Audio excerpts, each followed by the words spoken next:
I don't know, maybe you're like me. If someone treats me nicely and with respect, I'm more than willing to give them love, or at least my brand of love. But showing mercy and compassion to someone who mocks me is almost beyond my skill set. And yet,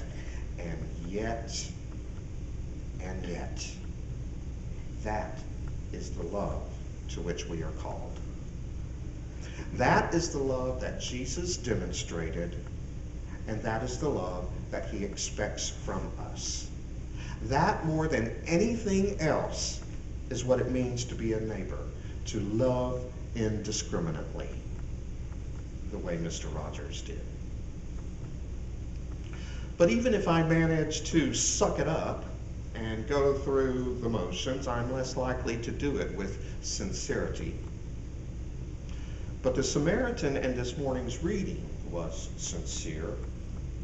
We know this because Jesus allows us a peek into his mind.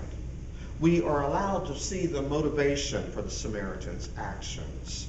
When Jesus tells us, then the Samaritan saw him, when the Samaritan saw him, he was moved with pity.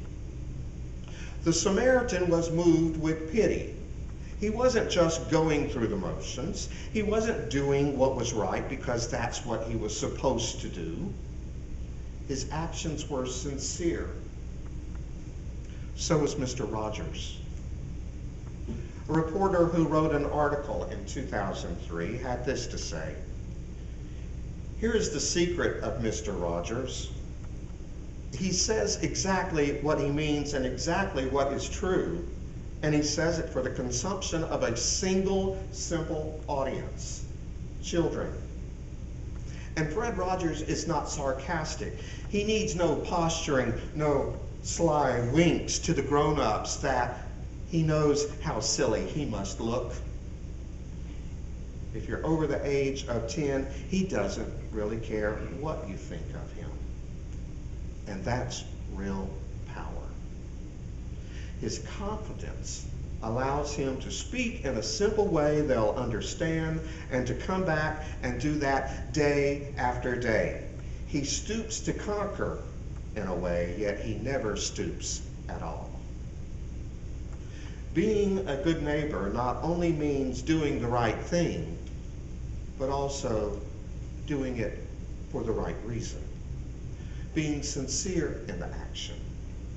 Treating the other person as an equal, not a subordinate. And if there is any expectation of gratitude for the action, then it's not being done for the right reason.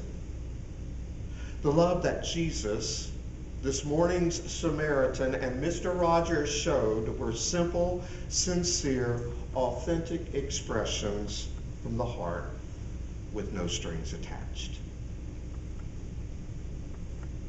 I'll be honest with you. I'm not there yet. It's not that it's beyond my reach. It just means I've got to continue to work on it. Doing a deed for others without hoping for a word or attitude of thanks or appreciation is something I haven't perfected yet. But it's also not something that's just me, that everyone needs to just accept about me. No, I've got work to do. Maybe you do too. Finally, being a good neighbor means going the extra mile, going above and beyond. In this morning's parable, the Samaritan not only bandaged the wounds of the half-dead man and brought him to an inn to take care of him, but he went the extra mile, giving the innkeeper money for the lodging, charging him to take care of the man and saying, when I come back, I will repay you whatever more you spend. The Samaritan remained in relationship with the man even after he left and continued on his way. Mr. Rogers was known as one of the toughest interviews because he'd often befriend reporters, asking them tons of questions, taking pictures of them, compiling an album for them at the end of their time together, and then calling them to check in on them and hear about their families. He kept connected and he stayed in relationship with them. And it wasn't just with reporters.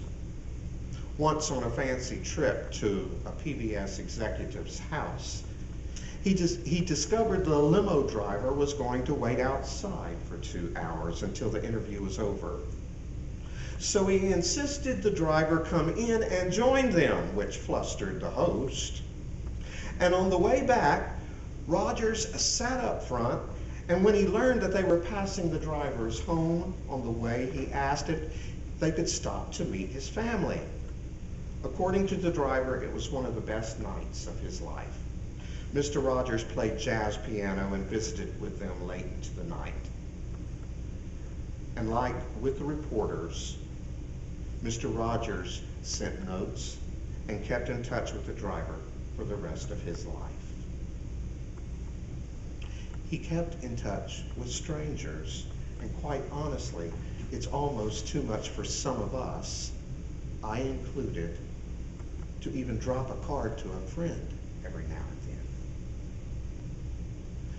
Being a good neighbor means loving indiscriminately, doing it sincerely, and staying in relationship with the other person.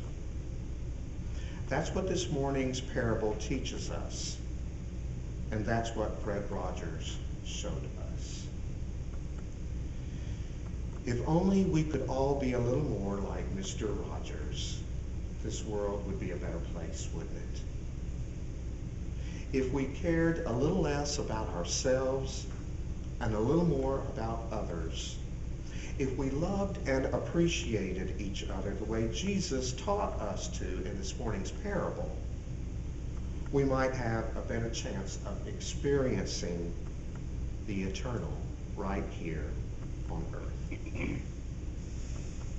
And maybe even helping someone else do the same.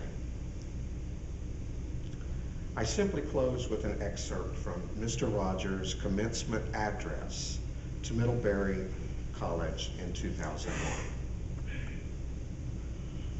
I believe that appreciation is a holy thing. That when we look for what's best in the person we happen to be with at the moment, we're doing what God does. So in appreciating our neighbor, we're participating in something truly sacred. May it be so in your life